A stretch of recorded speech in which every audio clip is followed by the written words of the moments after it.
Man, Joanne Wood and Alexa Grasso. Now tell me that there's an everybody on the planet that keeps wanting to say Joanne Calderwood. How funny is that? Just drops the Calder, goes with the Wood.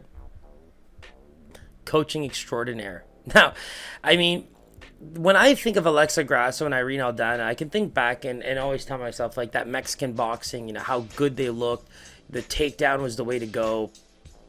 They have a lot of work to do from the wrestling department. But then you watch her fight Macy Barber, right? That Macy Barber fight for me with Alexa Grasso was the most coming out party because there was so much hype on Macy Barber. And you can look at Alexa Grasso going into that fight. It's almost like she lost a lot of that flair that she had as a very young prospect coming into the UFC. She's fought for everything that she's earned right now. And I think that you're seeing the development of a young female fighter going from, the pretty girl that everybody's falling in love with and just wants to see do crazy well to basically becoming a legitimate killer. And I think that happens as you change from a prospect into a contender, right? Female or male, I don't think it matters. There's a huge change in fighters as they age. Look at Kai Kara-France. We just spoke about him, 28 years old. We've seen him fight for the last, 5-6 years, even in North America. Maybe a little less than that, but like if you've been following, City Kickboxing, these guys for a while, it's just his career spans very long for a 28-year-old. And with Alexa Grasso, just even in the UFC alone, the amount we've seen her, it's pretty amazing. She's getting that right weight cut down. She's getting into a new weight class. And for me, it's like, I'll always tell myself after that Macy Barber fight, you can never count. Like, that's that argument, right? Like, when you get that time to improve on something, do you take it and utilize it? Do you analyze your game plans and figure out where it is that you need the most work to be a complete fighter? Or do you just keep working on the things that you always have and try and get better and better and better and then look the same for every fight?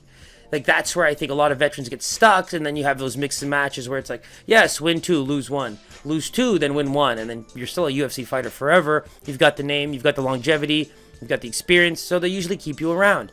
Unless you're Sam Alvey, you can lose 10 in a row and you'll probably get that last fight of your contract.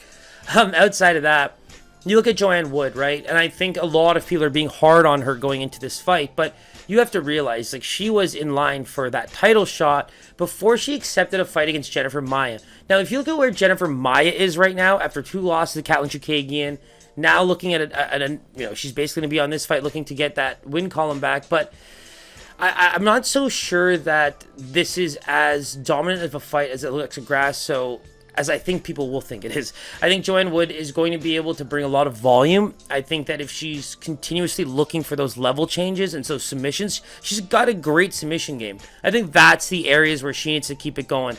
Avoid that boxing, avoid those exchanges, really attack the body, look for level change. I think that's the most important part for Joanne Wood in this fight, because for Alexa Grasso, it's like the wrestling is a proven game, but the boxing is your bread and butter. So she is going to go out there, she is going to box, and if she finds any reason to have to take this fight to the ground, she will try. That's exactly what happened against Macy Barber, and she was able to find those opportunities to completely dominate.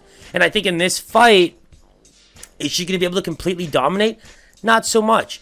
I think that Joanne Wood's ability to be competitive in all areas of an MMA fight is what's going to make this a close battle. You look at the way she fought Jessica, you look at the way she's taken on some of the tougher competition. Even the Lauren Murphy fight, I mean, like, let's be real, there's an opportunity there, despite me thinking Lauren Murphy should have won, and, she's a new face to go up against the champ and all this fun stuff. There is the argument for Joanne Wood winning that fight. Now, that's where I believe it's just the storyline for Joanne Wood is just in a terrible place right now, and I think that's where we're going to see a lot more, heading into fight night. I think there's an opportunity for her to prove a bit more, but let's be real. I got Grasso in terms of a favorite as a minus 160. I just think that her improvement scale is definitely on a slope that I'm excited to see how much better she can get. Another 28-year-old, another fighter who's just got so much experience for her age that who knows where this kid's going to be by 32, 33. It's like, that's 5 years of potentially pure UFC experience and training. So I like Grasso's trajectory here. I think the experience is definitely there, and her ability to find her footing in this weight class is starting to prove to be a real thing. So let's go Grasso minus 160. I am leaning on her for the pick as well, but we can see how things go during fight week. But yeah, it's hard to see Joanne Wood being able to out volume her minus the power, because she doesn't have the power advantage here, and then also look for those takedowns. So let's take a look at the line. Minus 160 is our guess. Minus 210 opener, about a minus 220 now for Grasso. So even as a plus 170, Calderwood's not really getting any action. Grasso's seeing most of the money action, and I mean, it makes sense, right? But again, I think Joanne Wood has enough of a path to victory that it should be considered, especially if it's a line. If she's able to withstand the boxing, especially early on, and you see Grasso starting to get frustrated or anything like that, I think Joanne Wood's ability to maybe take this to the ground and look for submission is a big live opportunity. So keep an eye on that one. Going to be a fun co-main event, and next up we got the main event. So as always, subscribe to SookyMMA. Don't forget to like the video, and we'll see you soon. Peace.